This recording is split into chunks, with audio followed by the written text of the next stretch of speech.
失去亲人的悲伤对很多人来说都难以忍受。有些人的悲伤呢可以靠时间治愈，但是也有些人呢，就算过了很多年，还是一直活在丧亲的阴影之中。今天就让我们一起来聊聊长期悲伤障碍症吧。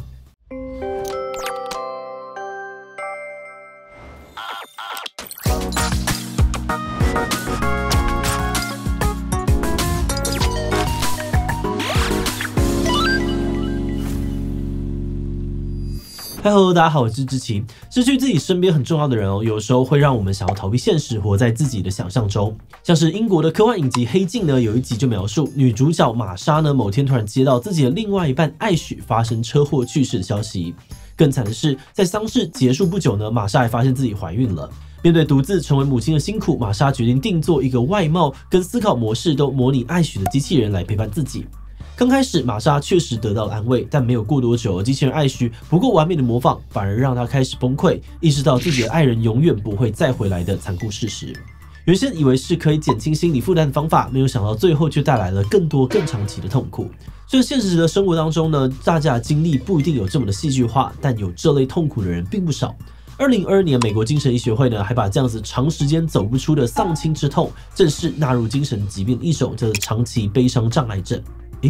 丧亲之痛也可能是一种疾病吗？它有哪些的症状？有什么样的方法可以舒缓失去亲人的伤痛吗？不过在开始今天讨论之前，先让我们进一段工商服务时间。你是公司的管理阶层或准备创业的人吗？是不是常常烦恼不知道怎么样提升生产力呢？今天我们要介绍一个超实用的平台 Odoo。Odoo 是一家总部在比利时以站式管理公司业务的商务软体。它提供了超过70个设计好的模组，像是客户关系销售、库存、会计等等的后端营运管理，通通都有，一安装就能够马上使用。它的界面也非常的简洁，就算没有任何的程式背景，也能够轻松的上手。现在如果想要试用 Odoo 的话呢，不需要信用卡上网登记就能够15天呢免费试用所有的模组，快速的建立你的云端资料库。有兴趣的朋友，马上点击资讯栏连结，赶快去看看吧。根据精神疾病诊断与统计手册第5版的最新修订内容长期悲伤障碍症指的是一个人在丧亲1年，或是青少年跟儿童在丧亲6个月之后，持续每天都极度想念过世的亲人，或是脑中不断的浮现跟亲人有关的回忆。除此之外呢，患者还会有至少3种荧幕上的这些症状，包含自我认同出现了困难，感觉一部分的自己已经死了，不再完整，或是变得不相信人会死。还可能呢会不愿意接触任何跟亲人有关的人事物，一想到亲人过世的这件事情呢，就有强烈的负面情绪，像是愤怒还有悲伤，也变得没有办法正常的社交过生活，像是不跟朋友往来，也放弃以前的嗜好，变得对任何的事情都很无感，情绪麻木，对往后的人生也感到绝望，常常觉得很寂寞。这些状况如果持续至少1个月，而且严重的影响一个人的生活还有社交跟工作，就有可能被诊断为长期悲伤障碍症。不过话说回来失去生命中很重要的人会有这么大的反应，好像也蛮合理的。长期悲伤障碍症跟一般的丧亲之痛到底有什么样的不同呢？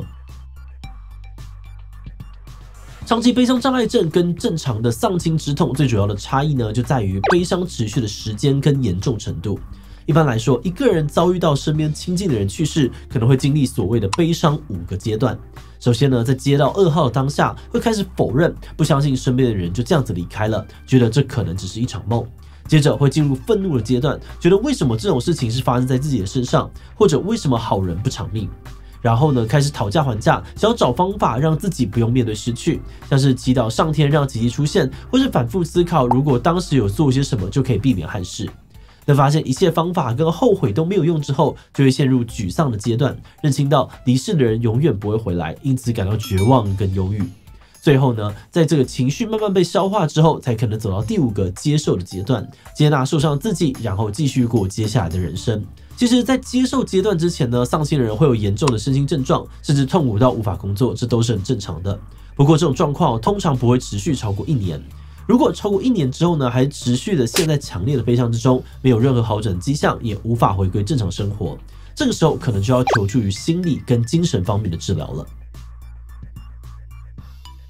很多心理治疗呢都被研究证实可以帮助长期悲伤的患者回归正常生活。例如复杂悲伤疗法呢是一种为期16次，每次约45分钟的心理治疗。治疗师呢会采取半结构式疗程设计，引导让个案呢一步步了解悲伤的基本概念、自我评估与他人重建连接，最后重新适应这个失去亲人的世界。而第二种常见的治疗方法呢是认知行为治疗，会借由了解一个人行为背后的信念，并借由调整信念跟行为来达到改变。举例来说，如果某个人有自残的行为，而这样的行为其实是因为他对于去世者的愧疚，治疗师呢就可以引导他觉察自己的情绪，然后再学习用其他的方式，像写日记啊或写信来抒发愧疚感。另外，也有研究发现呢，让患者服用抗忧郁药物的药物治疗，对于他们忧郁方面的症状呢也有帮助。那刚刚提到的这些治疗，目的通常不是让痛苦完全消失，而是要学着调试跟悲伤相处，让自己不要因此被压垮。尤其在某些特定的丧亲情况之下呢，这种调试特别的重要，否则可能会成为一辈子难解的课题。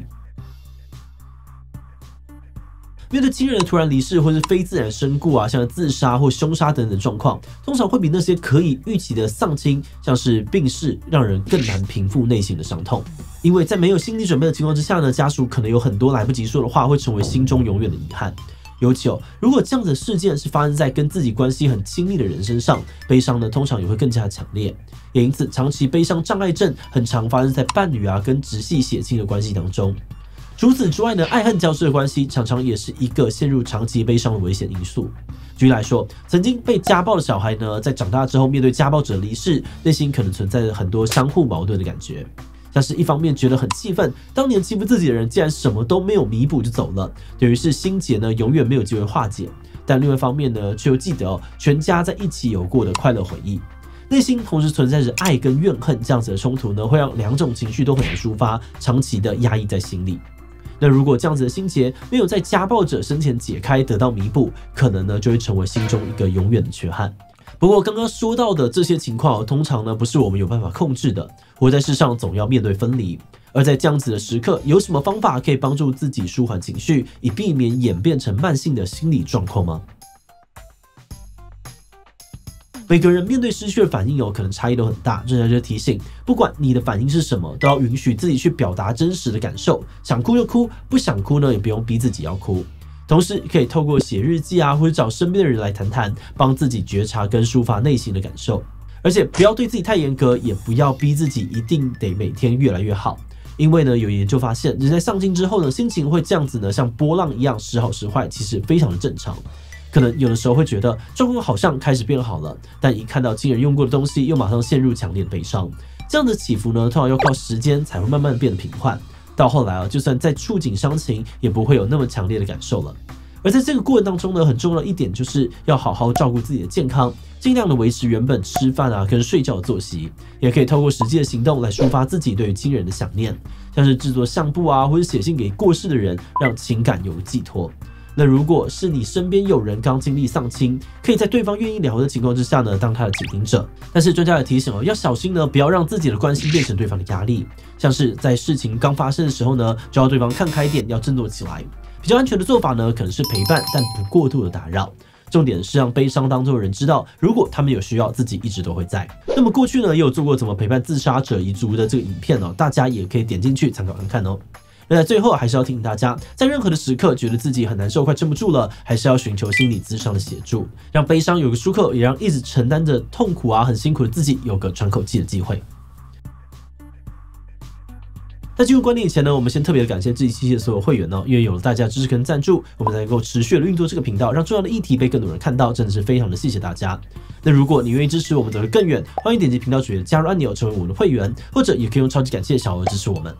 好的，那话说回来其实一开始听到丧亲之痛也可能是一种精神疾病的时候，我们觉得蛮奇怪的。毕竟失去亲人会觉得难过，这明明是再正常不过的事情，感觉跟所谓的精神疾病，例如出现幻觉啊、很焦虑等等状况还是差很多吧。不过在进一步的了解之后呢，我们才发现原来自己可能呢只是刚好比较幸运，没有遇过那种程度的痛苦，又或者是我们太小看这种痛苦的严重性。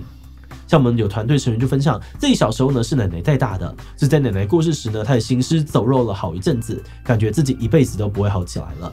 但是某天在毫无预兆的情况之下，他突然发现自己已经不会哭着入睡，也渐渐开始会想要走出门啊跟散心。那从事后的角度来看呢，他当初能够顺利的走过，或许正是因为当时身边有很多的支持。但即便呢是这样子的过程哦，他也曾经差点觉得自己无法挺过。更不用说，如果是缺乏支持力量的人呢，确实就更有可能困在这个难过的深渊，久久走不出来。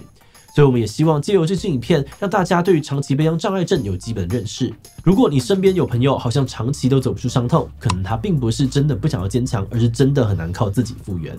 那如果你正好就是正处于丧亲之痛的人，我们也希望这支影片可以让你知道你的状况并不奇怪。只要呢能给自己多点希望或是肯定，不管是靠自己调试，或是寻求心理咨商的协助，总有一天呢，我们都还是有机会找到跟悲伤共处的方式，并带着那些珍贵的回忆跟思念，继续往下一段人生旅程前进。最后想来问大家，在你处于丧亲之痛的时候，最希望身边的人做些什么呢？听我说心里话，陪我大哭一场，宣泄情绪，比帮我分担生活或者是工作上面的杂事，让我有时间可以自己疗伤。C 带我出门走走，分散注意力，从负面的情绪当中喘口气。第其他留言分享你的想法吧。最后，如果你喜欢今天的影片，欢迎分享出去，让更多人知道长期悲伤障碍症。此外呢，也可以点击这个地方看待情绪的新方法，以及自杀者遗族。那么今天的这一期呢，就到这边告一段落，我们就明晚再见喽。